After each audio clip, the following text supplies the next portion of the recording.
a emissora não iniciou, até o momento, o pagamento dos valores referentes ao desfile de 2021. A TV Globo aguarda a evolução da situação. Então temos as transmissões, né, de jogos, o problema em relação à FIFA, Copa do Mundo de 2022 e agora até o Carnaval Global, depois das muitas demissões já de alguns dos principais nomes da emissora. Durante transmissão ao vivo promovida por Genial Investimentos, o presidente da Câmara dos Deputados, Rodrigo Maia, mais uma vez defendeu o projeto de lei que afirma combater as notícias falsas na internet, mas que está sendo conhecido como Lei da Censura. De acordo com Rodrigo Maia, o projeto deve ser levado a plenário nas próximas 2 ou 3 semanas. E Maia quer até cadeia, quer criminalização para os casos. Ao comentar sobre o texto aprovado no Senado, Maia considerou um erro o Senado ter retirado a previsão de punições criminais para quem for enquadrado como propagador de fake news. Tem que ter uma punição severa. Acho que um dos erros do Senado foi tirar os tipos penais que estavam previstos no projeto. Mas vamos ver se a Câmara avança. Estamos criando um ambiente de diálogo com os deputados que estão interessados na matéria para que em 2 ou 3 semanas a gente possa ter o texto pronto, dialogado com a sociedade e possa ir a voto, declarou Maia. O presidente da Câmara disse ainda que já foi alvo de notícias falsas na internet. Segundo ele, apoiadores de Jair Bolsonaro criaram uma estrutura radicalizada no ambiente digital após a eleição do atual presidente. Acho que de 2019 para frente, essa estrutura mais radicalizada que apoia o presidente, não necessariamente ele está dentro, tem atacado de forma muito virulenta. É preciso de um marco legal que garanta a liberdade de expressão e que nos dê caminho para chegar nos financiadores disso e que tenha punição, afirmou, ignorando que grande parte das críticas aos políticos, aos corruptos, aos poderosos não é feita por uma rede, as críticas não são feitas por, como ele chama, por financiadores, mas feitas pelo povo brasileiro. Agora, com todo respeito ao senhor Rodrigo Maia, nós relatamos aqui, por exemplo, um artigo do jornalista J.R. Guzzo falando, a partir de documentos da própria Câmara dos Deputados, de mais de 200 viagens com aviões da FAB em 2019 e que estão no nome de Rodrigo Maia. Se questionar isso é considerado fake news pelo Rodrigo Maia, então é preciso estabelecer uma regra, algo novo, normas, porque ao que parece a opinião de Maia mais parece querer cercear a crítica do que cercear fake news. Inclusive com essa matéria das viagens. Nós fomos vítimas de fake news. Até aproveito para esclarecer, pois depois de utilizaram esse trecho de vídeo na legenda, um vídeo aí que falava das viagens, na legenda a fake news diz que teria sido publicado esse vídeo nosso pela TV Tarobá de Cascavel, no Paraná, e que esta emissora teria sido censurada por Rodrigo Maia, o que não é verdade. E esclarecemos, o vídeo não é da emissora, é um trecho do nosso jornal e nem Rodrigo Maia, sejamos justos, mandou censurar notícia. Sejamos justos então esclarecendo isso. Mas, inclusive, deixamos aqui aberto, àquela época, que se aquilo não fosse verdade, que Rodrigo Maia tenha feito mais de 230 viagens com aviões da Força Aérea em 2019, que ele viesse a público. Cedemos até um espaço, se ele quisesse, aqui no jornal, para desmentir a informação. Uma nota, etc., poderia ser dada por ele. Só que nunca vimos nenhum esclarecimento sobre isso. Acho que sim, preciso diminuir a violência verbal nas redes sociais. Ninguém precisa de palavras agressivas, arrogantes, palavrões, baixo nível para expressar indignação, muito menos de mentira, as tais fake news para defender a verdade, o correto ou expor o erro e a corrupção de autoridades e poderosos.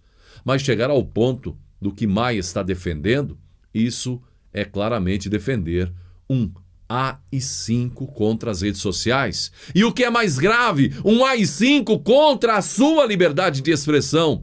Porque os mais expostos serão justamente os mais simples, como sempre. Quem tem dinheiro pega um advogado e se defende, mas imagine uma senhora de 80 anos que passa inocentemente um vídeo considerado criminoso por essa futura lei de censura e que ninguém sabe, nem eles sabem o que é fake news, o que é crime.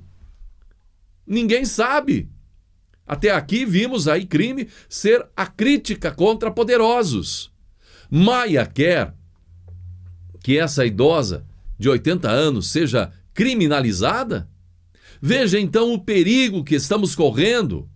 Vamos aguardar, gente, e fique de olho no posicionamento, cobre o posicionamento do seu deputado na Câmara.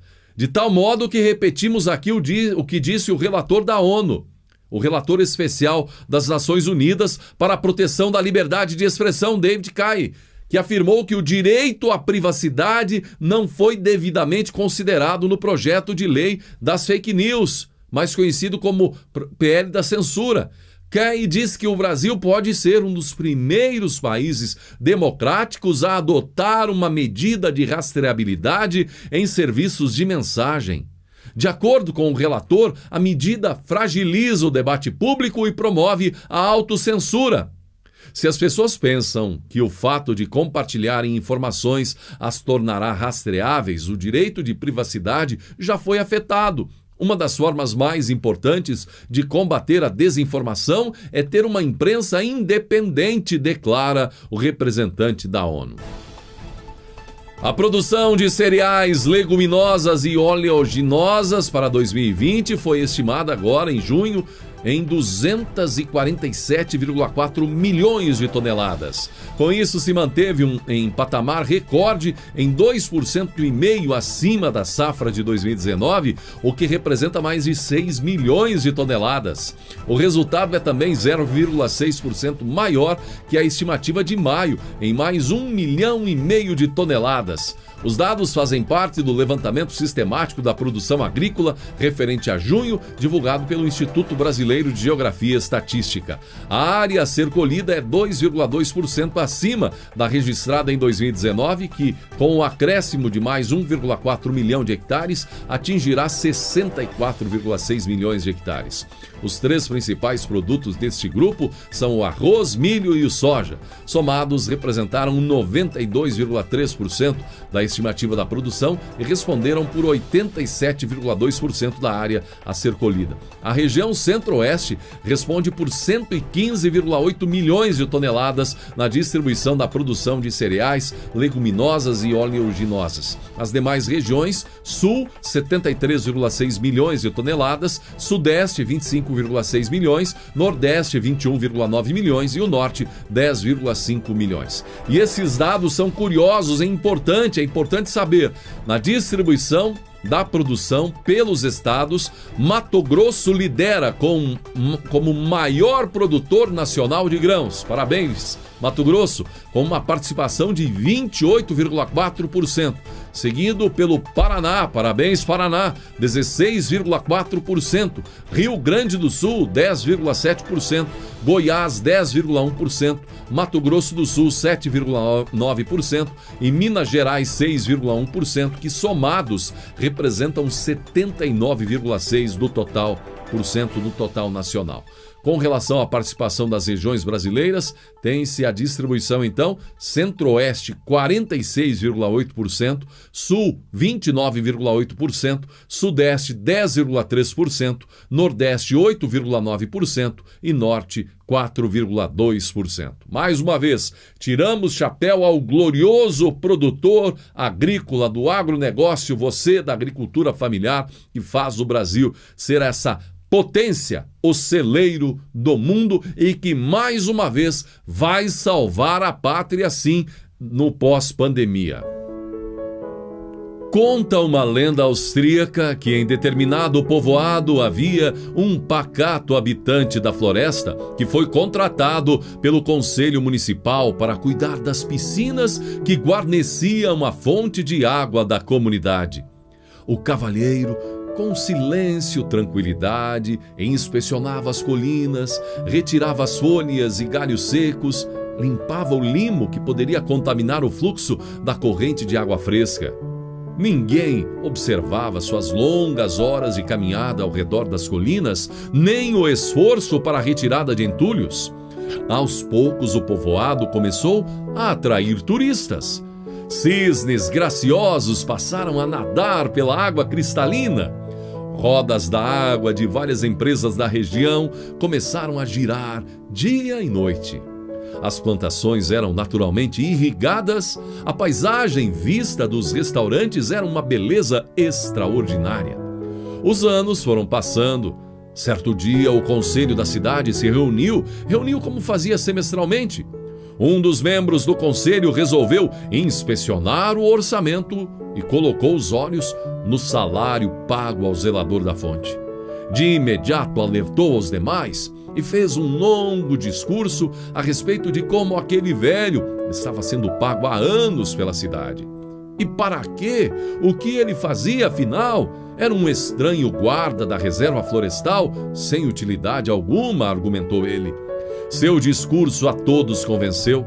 O conselho municipal, então, dispensou o trabalho do zelador da fonte de imediato. Nas semanas seguintes, nada de novo. Mas no outono, as árvores começaram a perder as folhas. Pequenos galhos caíam nas piscinas formadas pelas nascentes. Certa tarde, alguém notou uma coloração meio amarelada na fonte. 2 dias depois, a água estava escura. Mais uma semana e uma película de lodo cobria toda a superfície ao longo das margens. Um mau cheiro começou a ser exalado. Os cisnes emigraram para as outras bandas. As rodas d'água começaram a girar lentamente, depois pararam. Os turistas abandonaram o local. A enfermidade chegou ao povoado. O conselho municipal tornou-se a se reunir então. Em sessão extraordinária discutiu e reconheceu o erro grosseiro cometido. Imediatamente tratou de novamente contratar o zelador da fonte. Algumas semanas depois, as águas do autêntico Rio da Vida começaram a clarear. As rodas d'água voltaram a funcionar. Voltaram os cisnes. E a vida foi retomando seu curso. Dizer isso, gente, para alertar que sempre devemos dar o devido valor a cada um que exerce um papel fundamental na construção de uma vida melhor para todos. Uma cidade não fica bonita, bem cuidada, por acaso a gente cuidando.